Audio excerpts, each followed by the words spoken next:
Hello friends, नमस्कार। आज हम बात करेंगे हाइजीन के बारे में। हाइजीन कैसे मेंटेन करके रखें, स्वच्छता कैसे बनाए रखें, स्वच्छता कैसे बनानी चाहिए, किस किस चीज़ की स्वच्छता आप बना सकते हैं, किस किस चीज़ में आप कौन कौन से प्रोग्राम में आप जो है भाग लेकर अपने आसपास के एरिया को और अपनी काउंसलिंग को स्वच्छता के लिए प्रोसीड कर सकते हैं। इसके बारे में कंप्लीट जानकारी इस वीडियो के माध्यम से हम आपको बताएंगे कि हाइजीन आपको कैसे मेंटेन रखनी चाहिए।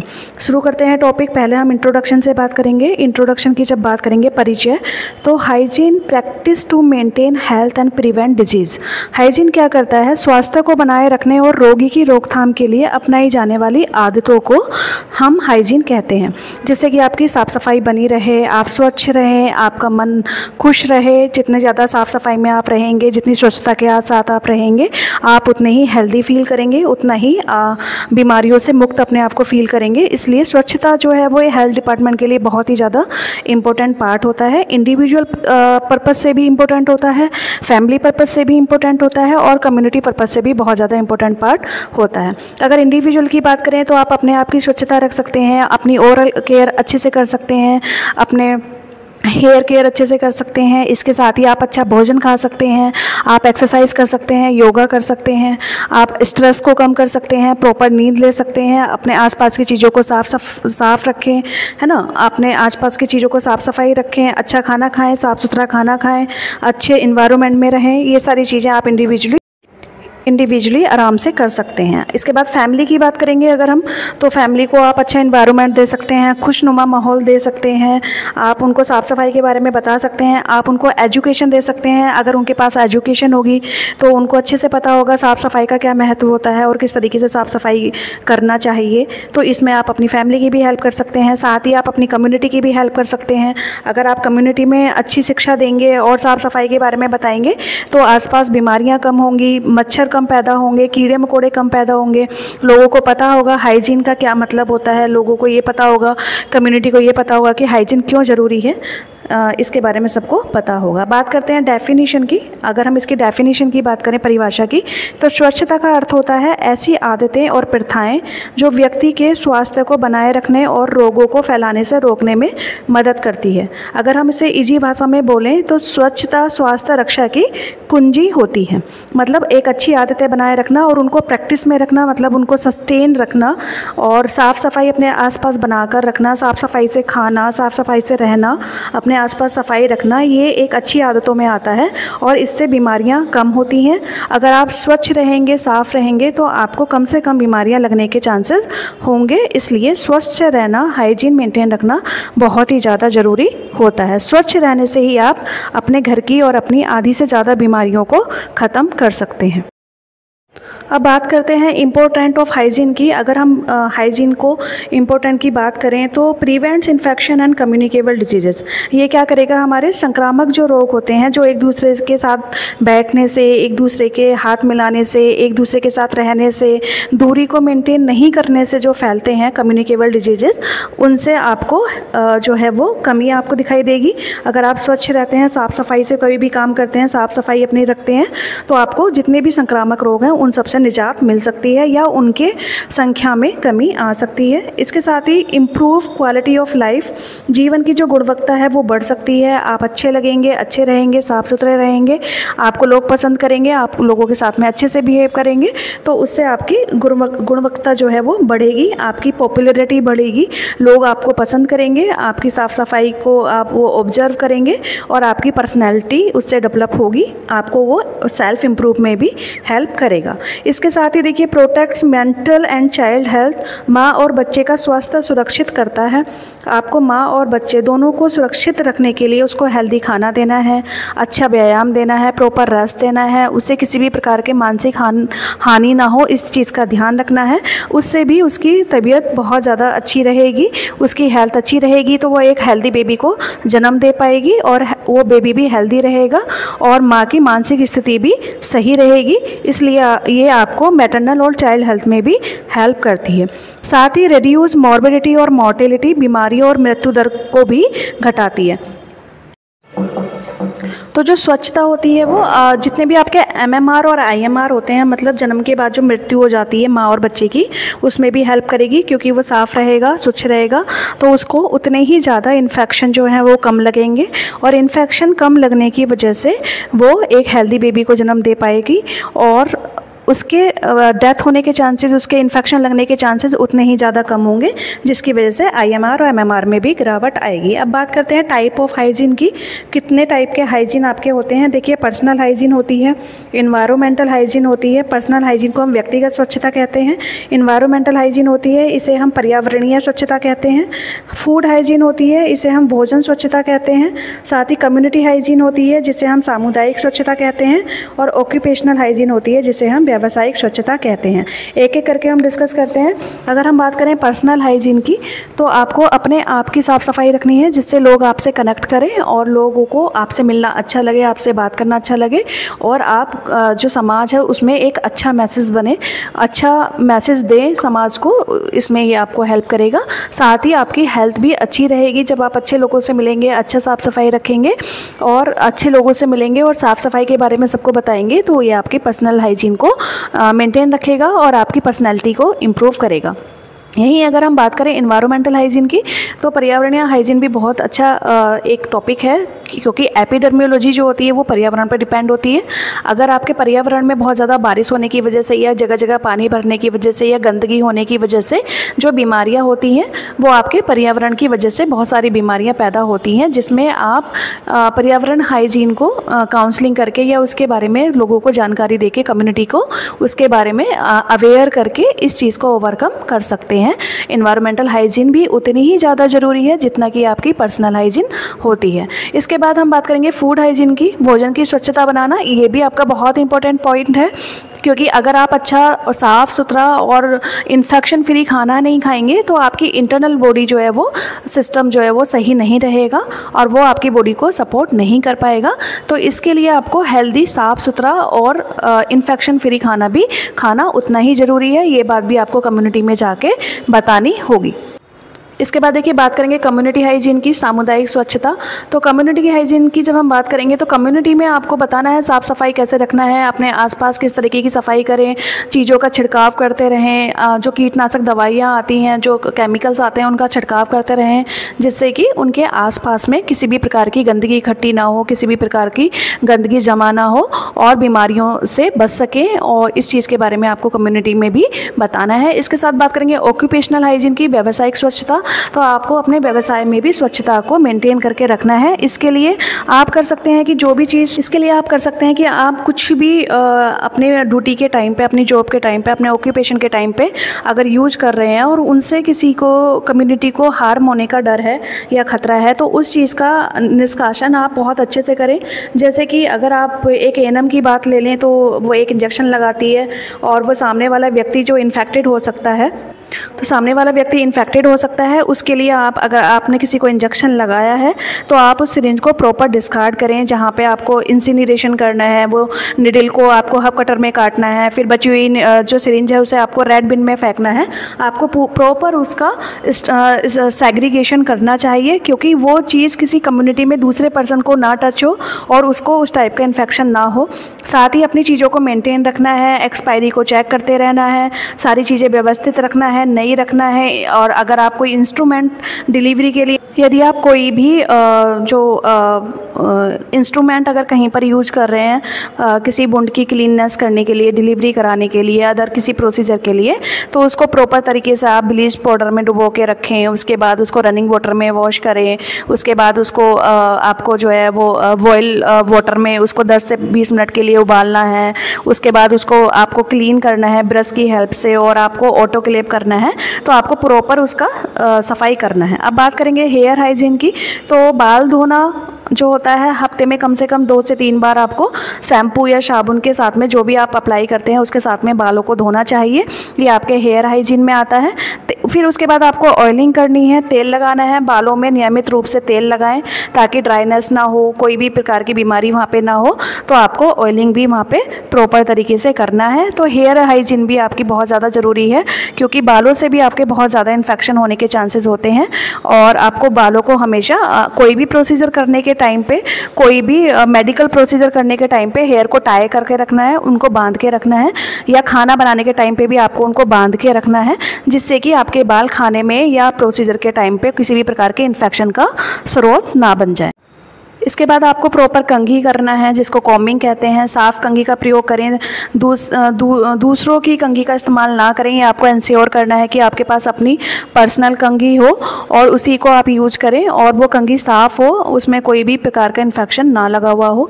जू या डैंड्रफ रोकथाम की बातें करना है, बालों को साफ़ रखें और समय समय पर उसकी जाँच करती रहें कि आपके हेयर में कोई किसी प्रकार का इन्फेक्शन या डैंड्रफ तो नहीं हुआ है, उसका भी आपको निस्तारण करना है। बालों को ढक रखना है, धूप धूल से या किसी भी प्रकार की गंदगी से आपको अपने बालों को प्रोटेक्ट करके रखना है, ढककर रखना है। इसके साथ ही बालों की लंबाई, बाल बहुत लंबे नहीं होना चाहिए, नीटली होनी चाहिए, बांध कर रखने चाहिए। छोटे बाल हैं तो नियमित रूप से उन्हें ट्रिम कराना चाहिए। इस चीज़ को आपको केयर करके रखना है। तो बालों की सफाई भी, आपके हेयर्स की सफाई भी उतनी ही ज़्यादा ज़रूरी है जितने कि आपकी बॉडी के अदर पार्ट्स की सफाई की ज़रूरी होती है। इसके बाद हम बात करेंगे नाखून काटना, ट्रिमिंग करना। तो नाखून हमेशा छोटे और साफ़ रखें, हफ्ते में एक बार नाखूनों को ज़रूर से काटें। क्लीनिंग करना है आपको नाखूनों की, तो साफ़ सफाई आप कैसे करेंगे नाखूनों की? तो नाखूनों के अंदर गंदगी, मिट्टी जमा ना होने दें। रोज़ हाथ धोते समय नाखून भी साफ़ आपको रखने हैं, इस चीज़ का ध्यान देना है। अगर आपको नाखून कैसे कट करने चाहिए, कैसे आपको क्लीन करने चाहिए, इसके बारे में प्रॉपर जानकारी चाहिए तो आप मेरे यूट्यूब चैनल पर जाकर इसकी प्रॉपर जानकारी ले सकते हैं। ओजस्वी नर्सिंग के नाम से आप यूट्यूब चैनल को सर्च कर सकते हैं और प्रॉपर इन्फॉर्मेशन आप नेल्स कैसे कट करना है, कब कब कट करना है, किस तरीके से कट करना चाहिए, पहले इनको गर्म पानी में डिप करना है, सॉफ्ट करना है, उसके बाद इसको कट करना है, प्रॉपर प्रोसीजर आप मेरे चैनल पर जाकर देख सकते हैं। इसके बाद देखिए आदतें, हैबिट की बात करें तो नाखून चबाना, नेल बाइटिंग ना करें। ये आपको ध्यान देना है कि आप नाखूनों को अपने मुंह में ना रखें, उससे आपके नाखूनों पे भी इन्फेक्शन लगेगा और आपके मुंह पे भी, पेट के अंदर भी इन्फेक्शन जाने के चांसेस उतने ही ज़्यादा होंगे।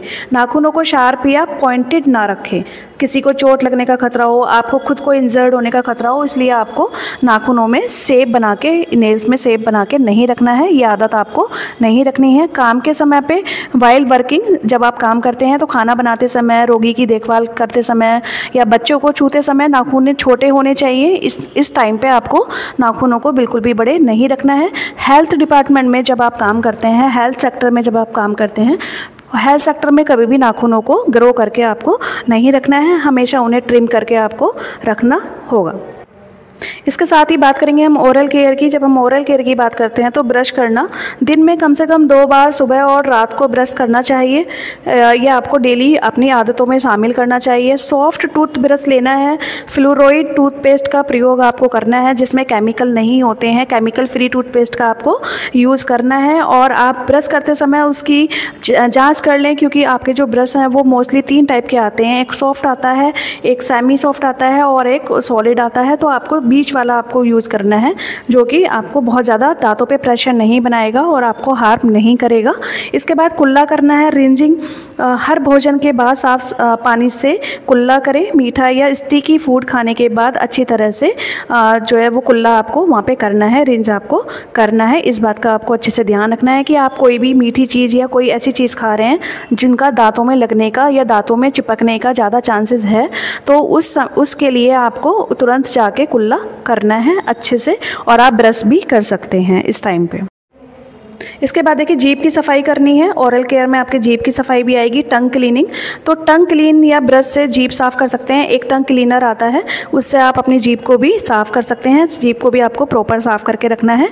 खाने की आदतें आपको जो है वो बदलनी है। बहुत मीठे और चिपचिपे खाद्य पदार्थ कम खाएं। ज़्यादा चिपचिपे और बहुत मीठे पदार्थ आपको नहीं खाने हैं। फल, सब्जियाँ और दूध जैसे पोषक आहार आपको आपकी डाइट में शामिल करने हैं। इस चीज़ का आपको ध्यान रखना है। इसके बाद देखिए बात करेंगे पर्सनल हाइजीन की। तो पर्सनल हाइजीन में जो आएगा आपका हैंड हाइजीन, ठीक, oral hygiene and skin hygiene and hair and nails hygiene and menstrual hygiene. ये आपके पर्सनल हाइजीन में आएगा। आपको हैंड हाइजीन करना है, हाथों को अच्छी तरह से धोना है। किसी भी चीज़ को खाने से पहले, खाने के बाद, कोई भी काम को करने से पहले, करने के बाद आपको अच्छे से हाथों को धोना है। स्पेशली मेडिकल, अगर आप मेडिकल फील्ड में हैं तो आपको वो हर एक पेशेंट को टच करने के बाद में धोना है। यही ओरल हाइजीन की बात करेंगे तो ब्रश आपको डेली दिन में 2 बार करना है।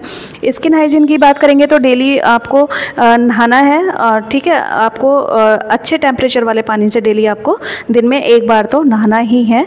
इसके बाद हेयर और नेल हाइजीन की बात करते हैं। बाल और नाखून का स्वच्छ रहना भी उतना ही ज़्यादा ज़रूरी है जितना कि दूसरी चीज़ों का। और मेंस्ट्रुएशन हाइजीन आपको स्पेशली फीमेल्स के लिए बताना है, काउंसलिंग करना है कि वो क्लीन पैड यूज़ करें, प्रॉपर उसका डिस्पोजल करें। अगर वो क्लीन पैड यूज़ नहीं कर सकती है तो घर में साफ़ कपड़े को धोकर रखें, फिर उसको धूप में सुखाए। धूप में सुखाने के बाद उसको प्रेस करें जिससे कि उसका सारा इन्फेक्शन जो है वो किल हो जाए। और मेंस्ट्रुएशन पैड को यूज़ करने के बाद वो एक गड्ढा खोद के उसमें दबा दे और उसका प्रॉपर तरीके से इंसिनरेशन करे और या फिर उसको जला के ख़त्म कर दे। ऐसे ही उसको नहीं फेंकना है, रैप करके और किसी भी गड्ढे को खोद के उसमें उसको दबाना है या फिर उसको जलाना है। इस तरीके से उसका निस्तारण करना है। मेंस्ट्रुएशन हाइजीन को आपको मेंटेन करना है। उसको जो आपके पर्सनल एरियाज़ होते हैं उनको अच्छे से क्लीन करना है। अच्छे से एंटीसेप्टिक सॉल्यूशन यूज़ कर सकते हैं, किसी प्रकार का केमिकल यूज़ कर सकते हैं क्लीन करने के लिए। तो आपको पेरिनियल एरिया को बहुत ही अच्छे से क्लीन करना है। इस चीज़ की काउंसलिंग आपको समाज में जाके बतानी है, कम्युनिटी में जाके बतानी है। अब देखिए बात करेंगे एनवायरमेंटल हाइजीन की। तो एनवायरमेंटल हाइजीन में क्या होगा, क्लीन सराउंडिंग्स आपको रखनी है। आपकी जो आसपास की जगह है, आसपास के एरिया हैं, आपके घर के आसपास की जगह है, उन सबको आपको क्लीन रखना है, साफ़ सफाई रखनी है जिससे कि वहाँ पे किसी भी प्रकार का इन्फेक्शन क्रिएट ना हो। इसके बाद आपको सेफ़ वाटर सप्लाई करना है। आपको साफ़ शुद्ध जल पीना है, साफ़ शुद्ध जल यूज़ करना है। उसके लिए आपके आसपास का जल भी साफ़ होना चाहिए। इस चीज़ को आपको एंश्योर करना है। इसके बाद प्रॉपर वेस्ट डिस्पोजल आपको करना है। आपके घर का कचरा या आपके आसपास का कचरा आपके घर के आसपास इकट्ठा ना हो, इस चीज़ के लिए आपको अवेयर करना है। कम्युनिटी में बताना है कि अगर आप अपने आसपास गंदगी रखते हैं या कचरा इकट्ठा करते हैं तो उससे क्या इफ़ेक्ट हो सकता है, क्या दिक्कत आ सकती है। इस चीज़ की जानकारी आपको कम्युनिटी को देना है। मतलब कि आपके आसपास का एरिया को आपको पूरी तरीके से क्लीन रखना है। इसके बाद ventilation and sunlight in house. घर के अंदर पूरा वेंटिलेशन होना चाहिए, इधर से उधर हवा पास करने के लिए जगह होना चाहिए। और साथ ही आपको वेंटिलेशन और सनलाइट, मतलब आपका घर ऐसे बना होना चाहिए जिससे कि प्रॉपर सनलाइट, सूरज का पूरा प्रकाश आपके घर के अंदर आए और आपका घर जो है वो स्टेराइल हो जाए। इसके लिए आपको बताना है कि धूप का अंदर आना कितना ज़्यादा ज़रूरी है। और घर में पेड़ पौधे लगाने के लिए एनकरेज करना है जिससे कि ऑक्सीजन लेवल वहाँ पे मेंटेन रहे। इस चीज़ को भी आपको एनवायरमेंटल हाइजीन में कम्युनिटी में जाकर अच्छे से बताना है। इसके बाद देखिए फूड हाइजीन की जब बात करेंगे तो सबसे पहले आपको हैंड को वॉश करना है।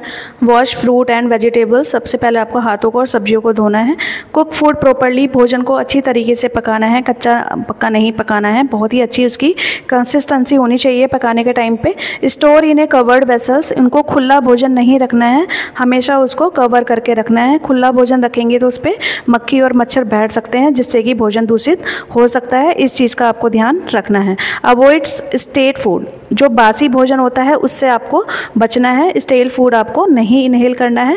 ताज़ा खाना बनाना है और ताज़ा ही खाना आपको खाना है। फूड हाइजीन में आपको ये सब मेंटेन करके रखना है जिससे कि आपकी इंटरनल हेल्थ जो है वो अच्छी रहे, डाइजेशन आपका अच्छा रहे, आपका सब कुछ बॉडी का सिस्टम जो है वो अंदर का अच्छे से बना रहे। इस चीज़ का आपको फूड हाइजीन के लिए ध्यान रखना बहुत ज़्यादा ज़रूरी होता है। इसके बाद देखिए जो खाने की आदतें हैं उसमें मैंने अभी आपको बताया कि मीठे पदार्थ आपको कम खाने हैं, चिपचिपे पदार्थ कम खाने हैं और फल सब्जियां, दूध जैसे पोषक आहार आपको अपनी आदतों में शामिल करने हैं। इसके बाद देखेंगे हम हानिकारक आदतें जो होती हैं जो आपको अवॉइड करनी है। हानिकारक आदतें तो आपको तंबाकू, गुटखा, पान, सिगरेट से दूर रहना है। इन सब का सेवन नहीं करना है। ये आपके अंदर के ऑर्गन्स को भी इन्फेक्टेड करते हैं, इंजर्ड करते हैं और आपकी लाइफ को भी ये डेंजरस में डालते हैं। साथ ही ये आपकी जो आपके टिश्यूज़ हैं बॉडी के, जो बॉडी के हेल्दी टिश्यूज़ हैं उनको डैमेज करते हैं। तो आपको किसी भी प्रकार का ऐसा खाना या ऐसा आदतें नहीं खानी है कि तंबाकू खाना, गुटखा खाना, पान खाना, सिगरेट पीना, दारू पीना, ये सब आपको नहीं करना है। ये सब आपकी हेल्थ के लिए हार्मफुल होते हैं, तो ये आपकी हेल्थ को बिगाड़ने में हेल्प करते हैं। ये स्लो पॉइजनन होते हैं, ये धीरे धीरे आपकी तबीयत को ख़राब करते हैं, एकदम से आपकी तबीयत पर अटैक नहीं करते हैं। लेकिन जब ये आपकी हेल्थ को अफेक्ट अफेक्ट करते हैं तो इतनी सीवियरिटी के साथ में करते हैं कि आपकी जो है वो जान भी इससे जा सकती है, इसलिए आपको ये सब सेवन नहीं करना है।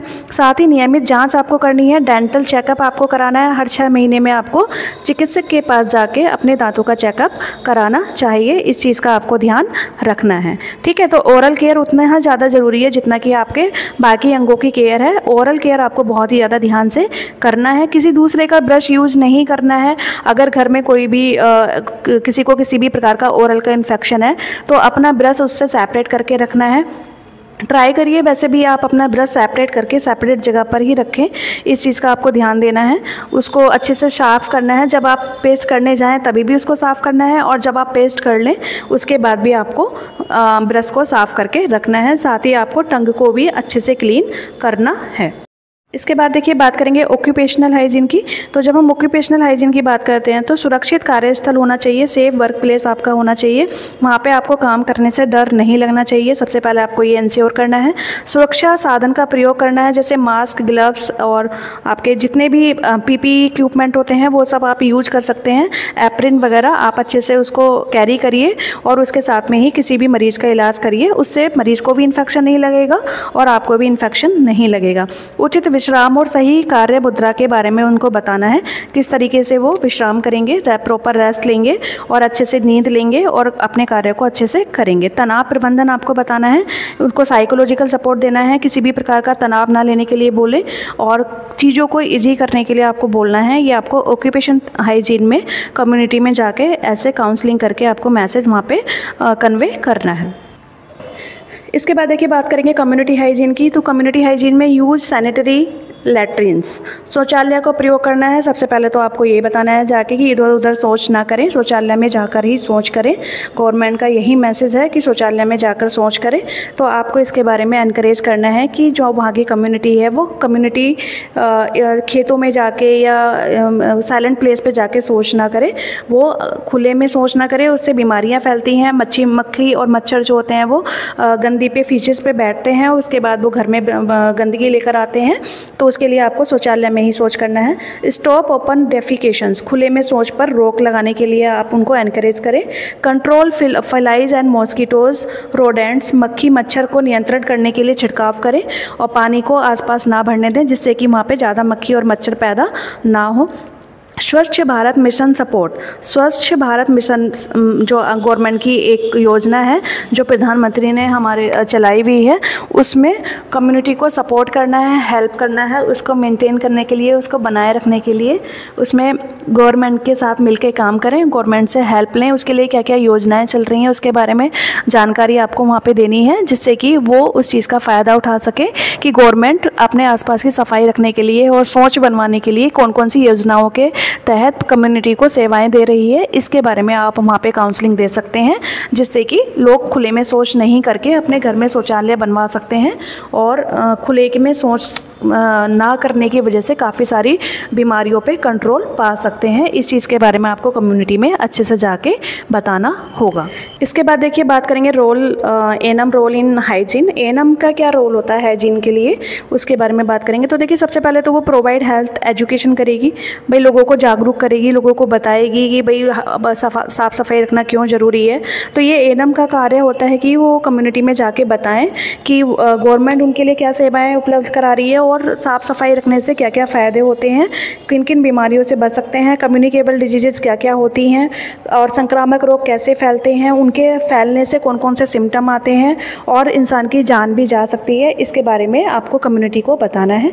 Promote immunisation and sanitation, immunisation को और सैनिटेशन को प्रमोट करना है कि सारे के सारे ही लोग इम्यूनाइजेशन करा लें। इम्यूनाइजेशन के क्या फ़ायदे होते हैं, इम्यूनाइजेशन से कौन कौन सी बीमारियों से निजात मिल सकती है, जानलेवा बीमारियों से भी हमें इम्यूनाइजेशन बचा सकता है, कहाँ से इम्यूनाइजेशन करवा सकते हैं, कब कब इम्यूनाइजेशन करवाना चाहिए, इन सब के बारे में प्रॉपर जानकारी एनम हमारे फील्ड में जाके दे सकती हैं और उनको अवेयर कर सकती हैं कि इम्यूनाइजेशन कितना इम्पोर्टेंट है और सैनिटेशन के बारे में भी बता सकती हैं कि अपने साफ़ सफाई कैसे रखना चाहिए और सैनिटेशन कैसे करना चाहिए। इसके बारे में भी एनम वहाँ पर बता सकती हैं। इसके साथ ही teach maternal and child hygiene, mother और जो चाइल्ड होता है, मतलब बेबी होता है, या कहिए प्रेग्नेंट वुमेन या मदर और बेबी जिसका 5 साल तक के बेबी हैं, उनको जाके वो बता सकती हैं, काउंसलिंग कर सकती हैं कि वो अपनी साफ़ सफाई और बच्चे की साफ़ सफाई कैसे रखें, बीमारियों से उसे कैसे बचाएं, कौन कौन सी बीमारियां उसको पानी से, खाने से या गंदगी में रहने से फैल सकती हैं, इस चीज़ के बारे में प्रॉपर जानकारी एएनएम जाके एक मदर को दे सकती हैं और फैमिली को भी दे सकती हैं। एनकरेज स्कूल हेल्थ प्रोग्राम, अगर वहाँ पे कोई स्कूल हेल्थ प्रोग्राम चल रहा है तो वहाँ पे भी जाकर वो अपना अवेयरनेस बता सकती हैं कि बच्चों को कैसे साफ़ सफाई का ध्यान रखना चाहिए, डेली नहाना चाहिए, दिन में 2 बार ब्रश करना चाहिए, अपने हाथों को साफ़ रखना चाहिए, हैंड वॉशिंग टेक्निक सिखा सकती हैं, आप ओरल केयर कैसे करना चाहिए उसके बारे में बता सकती हैं, कैसे खाना खाना चाहिए, कब कब खाना खाना चाहिए, व्यायाम करना चाहिए, इन सब के बारे में एएनएम अच्छे से वहाँ पर बता सकते हैं। अगर वहाँ पर कोई भी प्रोग्राम चल रहा है तो उसके बारे में एनकरेज कर सकते हैं। हैंड वॉशिंग टेक्निक और उसका रिहेबिलिटेशन सेंटर के लिए अगर कोई बच्चा माल कुपोषित लग रहा है, बहुत ज़्यादा न्यूट्रिशन वैल्यू उसमें कम लग रही है, ऐसा लग रहा है कि वो अपनी एज के हिसाब से ग्रो नहीं कर पा रहा है, तो उसका चेकअप भी एएनएम कर सकती हैं और उसको रिहेबिलिटेशन सेंटर पे जो है वो रेफ़र भी कर सकती हैं। ये काम भी वो health programme, school health programme में जाकर कर सकती हैं। इसके साथ ही मोटिव कम्युनिटी पार्टिसिपेशन कर सकती हैं। अगर कम्युनिटी में कहीं पे कोई मीटिंग हो रही है, कहीं पे कोई डिस्कशन चल रहा है, कोई नुक्कड़ नाटक हो रहा है, कोई शो चल रहा है, तो उसमें भी जाके एएनएम अपना काउंसलिंग कर सकती हैं कि किस तरीके से इन माध्यम के जरिए वो जो गवर्नमेंट की गाइडलाइंस हैं, गवर्नमेंट की जो सेवाएं हैं कम्युनिटी में पहुंच सकती हैं। तो इन कम्युनिटी पार्टिसिपेशन के जरिए वो अपनी बात को, काउंसलिंग को कम्युनिटी में इजीली रख सकती हैं। ये इसका फ़ायदा उठा सकती हैं किसी भी कम्युनिटी पार्टिसिपेशन का। इसका कंक्लूजन की बात करेंगे तो hygiene is the foundation of good health. स्वच्छता जो है वो अच्छे स्वास्थ्य की नींव है। ANM play a key role in spreading awareness and preventing disease. ANM जो होती है इसमें एक रोल प्ले करती है अवेयर करने का, लोगों तक जानकारी देने का, लोगों को सलाह देने का, लोगों को फैसिलिटी प्रोवाइड करने का, जो कि वो किसी भी प्रकार की बीमारी से या किसी भी प्रकार की गंदगी में रहने से या किसी भी प्रकार की अगर उनको नॉलेज नहीं है तो उससे अवेयर एएनएम जो है वो फ्रंट आराम से कम्युनिटी में करा सकती हैं। क्योंकि एएनएम जो होती हैं हमारी फ्रंटलाइन वर्कर्स होती हैं, सबसे पहले वो कम्युनिटी में एंटर होती हैं और कम्युनिटी में जितने भी लोग होते हैं उनसे एएनएम से ज़्यादा अटैच होते हैं, अपनी प्रॉब्लम्स उनसे अच्छे से शेयर कर सकते हैं, उनको बता सकते हैं। इसलिए एक एएनएम को बहुत ही आसान हो जाता है कोई भी चीज़ को समझाना कम्युनिटी में और किसी भी चीज़ को करवाना कम्युनिटी में एक एएनएम के लिए बहुत ही आसान चीज़ है।